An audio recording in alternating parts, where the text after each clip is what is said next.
Hello everyone. In this video, I will be discussing about traversing operations in an array, how it is done in case of one-dimensional and two-dimensional arrays.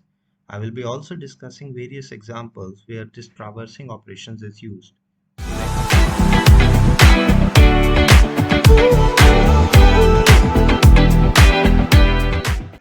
Hello everyone. In this video, I will be discussing about traversal operation in an array. Now traversal एक बहुत ही basic operation है array के अंदर, जिसके अंदर हम हर element के पास एक एक बार जाते हैं। जो एक एरे का कंटेंट के अंदर उसके एरे के मेंबर होते एलिमेंट होते हैं और उस पर कोई ना कोई ऑपरेशन करते हैं या फिर उसको एक्सेस करते हैं अगर हम उसकी वैल्यूज को प्रिंट कराना चाहते हैं।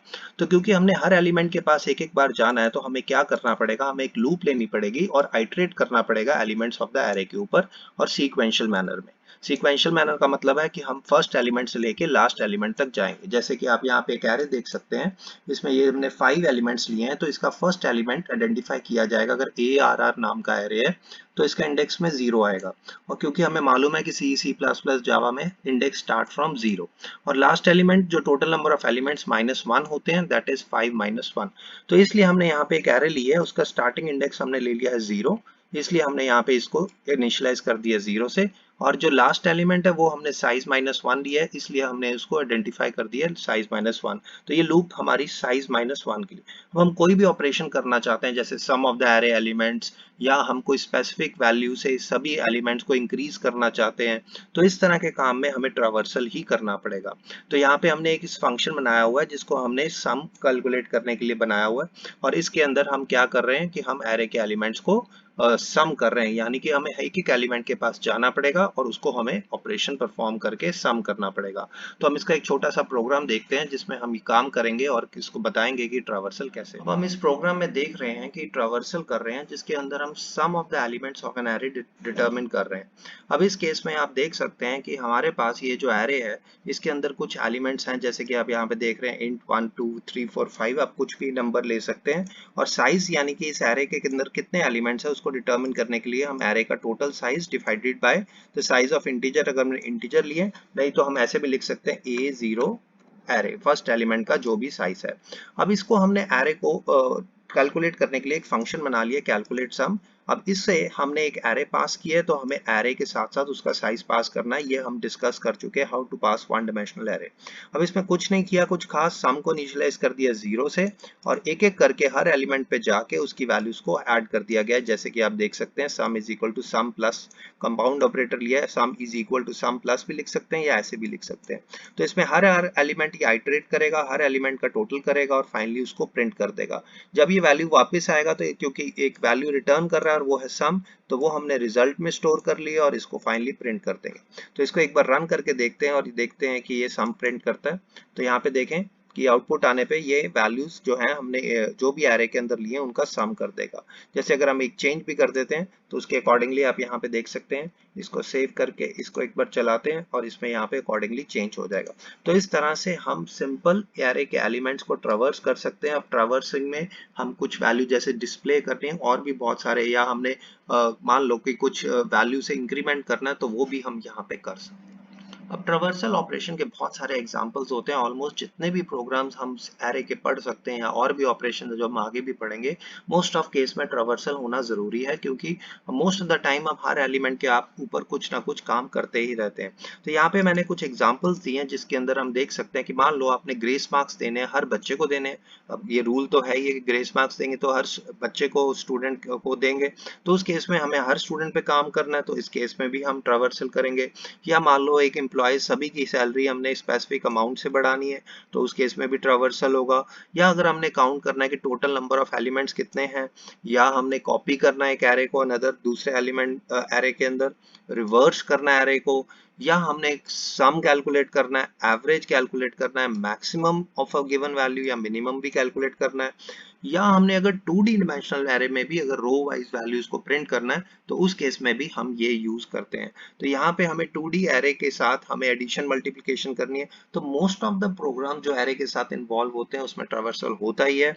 और ट्रावर्सल आपने एक प्रोग्राम देख लिया हुआ है, तो यहाँ पे मैं एक और प्रोग्राम आपको करके दिखाता हूँ जिसमें हम कैलकुलेट मैक्स और मिन दोनों इकट्ठ करेंगे।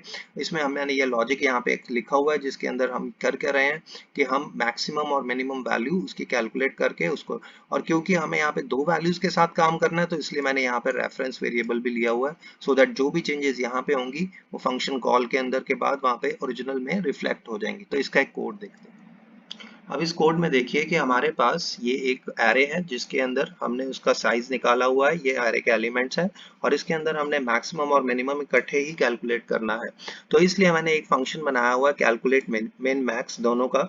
अब इसमें हम ये फंक्शन जब कॉल होगा तो इसमें एक एरे पास होगा और उसका मिनिमम और मैक्सिमम एक वेरिएबल्स होंगे जिसके अंदर उसकी वैल्यूज जाएंगी। तो यहाँ पे हम देख सकते हैं कि हमने उनको बाय रेफरेंस पास किया हुआ है, क्योंकि हमारे पास मल्टीपल वेरिएबल्स हैं तो ये बेटर होगा, नहीं तो रिटर्न करने वक्त इशू हो जाएगा अगर हम सिंपल बात करें। पर हमने फिर भी रिटर्निंग मल्टीपल वैल्यूज का एग्जांपल लिया हुआ है, उसको कॉम्प्लेक्स ना करते हुए मैंने सिंपल एक रेफरेंस वेरिएबल्स ले लिए। अब इस केस में हमने इनिशियलाइज कर दिया है मैक्सिमम वैल्यू और मिनिमम वैल्यू से, तो बट ऑब्वियस मैक्स वैल्यू को मैंने इंटीजर की मिनिमम वैल्यू से इनिशियलाइज कर दिया, और इसलिए क्योंकि एक बाय डिफॉल्ट है यूज करना है तो हमें यहाँ पे सी लिमिट्स को यूज करना पड़ेगा, ठीक है। फिर इसके लिए इंट मैक्स को हमने कैलकुलेट करना है तो उसको मिनिमम वैल्यू से इनिशियलाइज कर देना है। अब हर बारी हम ट्रावर्स करेंगे और कंपेयर करेंगे एरे के एलिमेंट को मैक्सिमम वैल्यू से।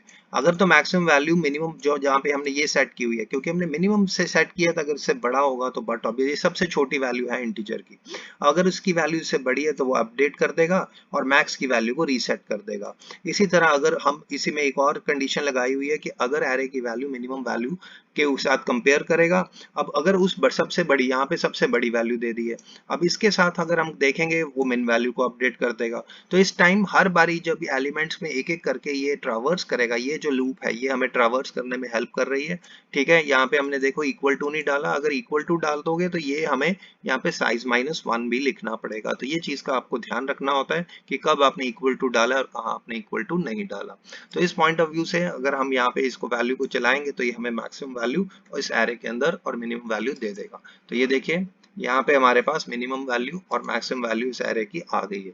तो ये एक और तरीका है जिसके साथ हम ये पर्टिकुलर में काम कर सकते हैं। अब 2D एरे के अंदर अगर हमने ट्रावर्सल करना है तो हमें एक बहुत ही इंपॉर्टेंट चीज पता होनी चाहिए कि 2D एरे बेसिकली स्टोर कैसे होती है। तो अगर हम मॉडर्न प्रोग्रामिंग लैंग्वेजेस की बात करें जैसे सी, C++, जावा, अब देखो 2D एरे को हम ऐसे रिप्रेजेंट करेंगे क्योंकि उसमें रोज और कॉलम्स है। तो इस केस में ये वाला रो फर्स्ट, ये first element of the first row and so on, ये फर्स्ट रो हो गया, ये सेकंड रो हो गया। पर हमारे पास मेमोरी तो ऐसे as a one dimensional array की तरह होती है। तो उस केस में हम इनको रो मेजर ऑर्डर में स्टोर करते हैं। रो मेजर का मतलब क्या है, most of the programming language जो मॉडर्न है उसमें रो मेजर का मतलब रो वाइज डाटा स्टोर होगा। तो पहले 1 होगा, फिर 2 होगा, अगर कॉलम मेजर होता तो 1, 5, 9। तो यहाँ पे देखें ये रो वाइज डाटा स्टोर हो रहा है। ये पहली रो आ गई हमारे पास, फिर ये हमारे पास सेकंड रो आ गई, फिर हमारे पास ये थर्ड रो आ गई, ठीक है। तो इस तरह से ये स्टोर्ड रो बाय रो होता है, इसलिए इसको हम कहते हैं रो मेजर ऑर्डर, और इसमें row wise continuously memory element store किए जाते हैं। तो इसलिए जब हमने लूप को यूज करना है तो हमने पहले रो वाली लूप लिखनी होती है और फिर कॉलम्स वाली, मतलब हम पहले रोज में ऊपर आइटरेट करेंगे और रो के अंदर जो एलिमेंट्स हैं, जैसे ये रो है, अब इसका फर्स्ट एलिमेंट यानी कि सेकंड एलिमेंट, ये थर्ड एलिमेंट, तो यहाँ पे हम कॉलम्स के ऊपर, क्योंकि जितने कॉलम्स हैं उतने ही मतलब कॉल्स की वैल्यू है उतने ही हम यहाँ पे आइटरेट करेंगे। तो ये चीज का आपको ध्यान रखना होता है कि अगर हम 2 डायमेंशनल में आइटरेट करेंगे ट्रावर्सल ऑपरेशन परफॉर्म करने के लिए तो हमें पहले रोज वाली और फिर कॉलम्स वाली लेनी है। तो इसके लिए हम एक प्रोग्राम बनाते हैं और आपको दिखाते हैं ये कैसे होता है।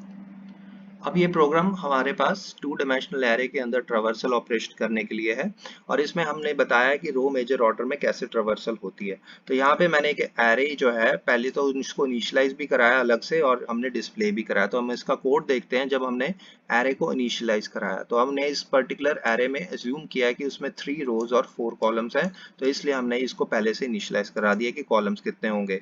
अब एक एक करके हमने एक बाय डिफॉल्ट वैल्यू सेट कर दी है, जैसे कि i into columns plus this into 10। ये वैल्यू हमारे पास एक स्पेसिफिक इसके अंदर ही वैल्यू दे दी है, नहीं तो आप सिंपल एक इनिशियलाइज कर सकते हैं जैसे कि 2 डायमेंशनल के केस में।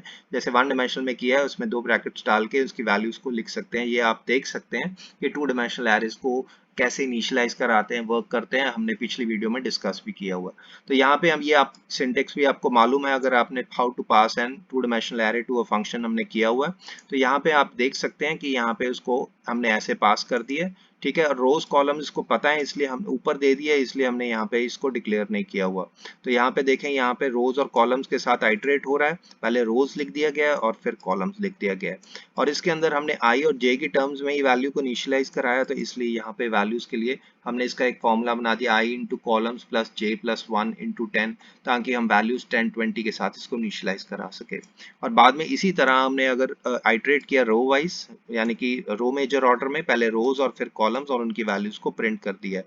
तो यहाँ पे कुछ बड़ी बात नहीं है, बस सिंपल एक चीज ध्यान रखनी है कि लूप में जब वन डायमेंशनल के केस में आइटरेट किया था, अब ये टू डायमेंशनल के केस में पहले रोज आएंगी फिर कॉलम्स आएंगी, क्योंकि अगर हम रो मेजर ऑर्डर में, जैसे कि सी प्लस प्लस में एक रो मेजर ऑर्डर में भी सारा ये ट्रावर्स किया जाता है या हमारी रो मेजर ऑर्डर में स्टोर किया जाता है टू डायमेंशनल एरेज को, तो इसलिए हमने इसको ऐसे लिखा है। तो इसको एक बार चला लेते हैं और इसको रन करके हम चेक करते हैं।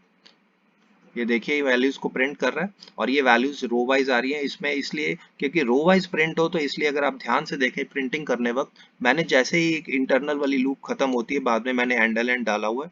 ये बेसिकली सेपरेटर है लाइन का, यहाँ से हर रो के बाद एक सेपरेटर आएगा, तो इसलिए यहाँ पे मैंने ये डाला हुआ है और इसके साथ वो वैल्यूज नेक्स्ट लाइन पे शिफ्ट कर जाती है जैसे ही वो रो बदलती है।